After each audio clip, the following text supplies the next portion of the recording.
What are you nerding out about now? All right, Kurt, you said you had one tonight. What you got for us, baby boy? Unfortunately, it's under Tell Me a Story as well, but I binged all 5 episodes of Echo. All right, hit us with your Um, unspoilers thoughts. Because hey, everybody, guess what? If you want his Oh, I spoiler didn't even filled realize thought, it was out. shut your hole. If you want Kurt's spoiler filled thoughts, you go to This Week in the MCU, and him and Sim Raven do a great job in breaking down the episodes and talking about everything. So, what's your hot take? my hot take is that it's very good. Very, very good. It's the first series being released under the Marvel Spotlight banner, and Spotlight's supposed to be street level and character based more than anything else, and it really is. Does she have powers? Yes, but they delve into why and where they came from, and this is all like very much Native American, Yeah. Choctaw Nation, with their collaboration, and which they also did. I think it was the Mohawk Nation for What If, for the I new haven't got to character. What If yet. So they I mean, introduced a new I've only seen character. the one. Okay. Yeah. So, And I would but say since she's like a B or even C level character, most people don't know about her. And right, I don't think she had powers in the comics. If I remember what you told she me, did. She did. she did. Okay, I can't remember. Yeah. So I'm just saying, if they wanted to change things, they could. But Oh, apparently, and they I don't. think they have. I think they have. It's Okay. not clear that her powers are exactly the same as in the comics, and that's okay, because they can take liberties, particularly on lesser known characters, right? Like Master Chief, absolutely. Well, I mean, that's what they did with the Guardians of the Galaxy. They took a lot of liberties. Oh yeah, I went back and read a lot of those stories, and they were good liberties. Though they were really good liberties because there was a lot of good pieces in the way the comic was written for Guardians of the Galaxy that I thought they did better with the TV series, or I'm sorry, the movie series. But Joe, one of the special things they are doing with Echo, with this, Disney's been doing that week to week drip on every show because, of course, you need to stretch out people's interest to keep them paying the money. They dropped all of them at one time. 5 episodes done. Okay.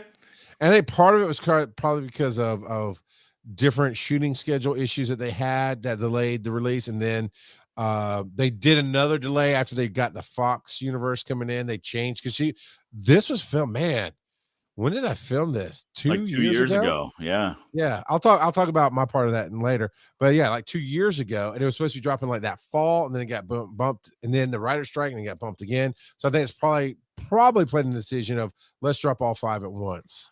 Did you have a line? Let's get to story time in a minute. Okay. All right. Yeah, no, that's fine. That's fine. Well, and honestly, when Get your old butt out of here. so when I saw the show notes, I thought we were just going to talk about Echo. I forgot about the other thing. So yeah, it delved more into Maya and her background and her family's lineage, and then a spoiler, which if you've seen any of the commercials, Kingpin's around. Well, he was in Hawkeye too, which is where Echo was, popped in. but the way And here was our Kurt. You and I were doing, and Sim were doing From the Helicarrier at the time, Yeah. and we all theorized like, look, they don't show the body, and in the Marvel world, even with a bodies, dead people come back, but you don't show the body. yeah. Kingpin, he survives a lot. And the first thing my wife asked, because you're right, we know Kingpin is going to be in the new Daredevil series that's coming. Right. We already knew that. So my wife's like, hey, can he be killed? I'm like, technically, yes. He's not a superhero. He's just a not really off camera and strong bad guy. But I mean, and all honestly, humans can get. It depends on how they play it, but I mean, the skull's a thing. Blah blah. Just because you get shot in the eye doesn't mean you're dead necessarily. Right. So anyway, yeah, he's there, and it's an interesting thing. What about you, Joe? Yes, I have been nerding out about Ya Boy Kongming. It was a civilian or Devo side. I think it was civilian that kept recommending Ya Boy Kongming. And so I finally watched it this past week, and I gotta say, I liked it quite a bit. It's only like 12 episodes long, but it was a lot of fun. So the premise behind it is the main character Kongming. He is from feudal China during the three During the Thor kingdoms era. Yeah. three kingdoms warring area. Whatever. He was a brilliant military strategist, Okay. and his dying wish was to be reborn in a peaceful time. And so he gets reborn on Halloween night. So at first he thinks he's in hell because everybody's dressed up, and he's at this. He ends up in this club where they're just playing.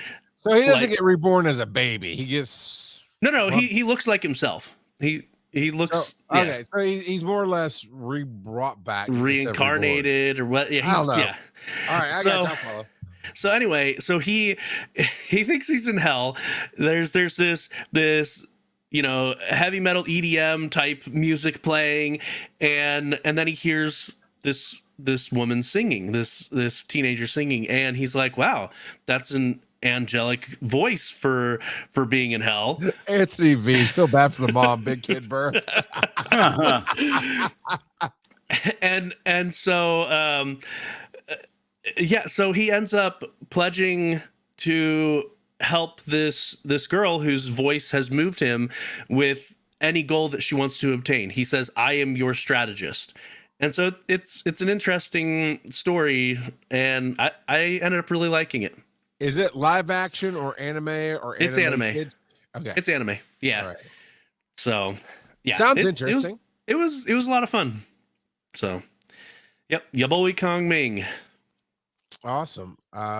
Thanks for asking. I have been nerding out about Chattacon. Oh, we don't. We gotta move on. Yeah, it's fine. It's all right. It's fine. No, it's fine. It's all right. It's good. It's all right.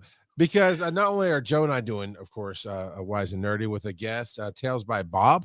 Bob's going to be on with us as a guest. He's a professional there doing a couple panels, and he wanted to sit with us as a nerdy stepdad. And so we're going to play with him there.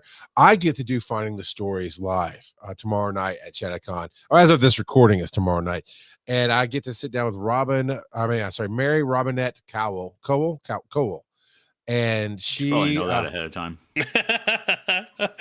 Check out the Wikipedia page, see how it's pronounced. Nope. So here's the thing. I went and she is very prolific in the podcasting world. Like, she will do what she does, narration. So she has a very nice mic set up, very good. So she reads her own books, plus she does some paid work to read other people's books.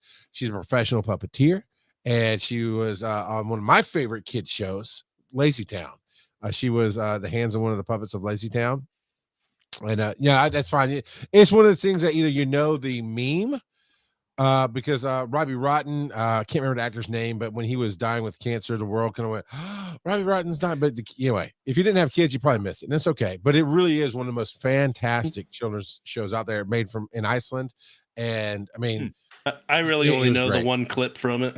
Yeah, the dude, one song, kids, the villainy song. Yeah. Oh, there's so many good songs in it though.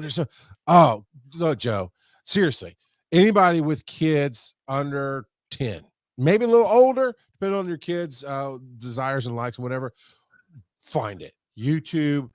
We used to watch it on PBS Kids. I don't know if they still have the rights to it, but it's from an adult standpoint, from a kid's standpoint, it's phenomenal. It's all about sports and activity, and they call fruit sports candy.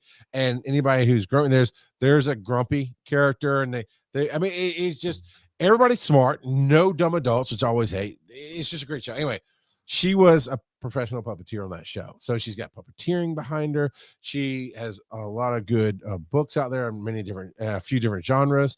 Very much nerd woman, right? Her current series is the Lady Astronaut Club, and the first book is set in the 50s, and all this stuff is like alternate history and lady nerd stuff, and it sounds really good. I didn't have time to read her books because I'm busy working, but I could listen to I think I randomly picked 6 or 7 guest episodes she did where she's interviewed from a bunch of different podcasts.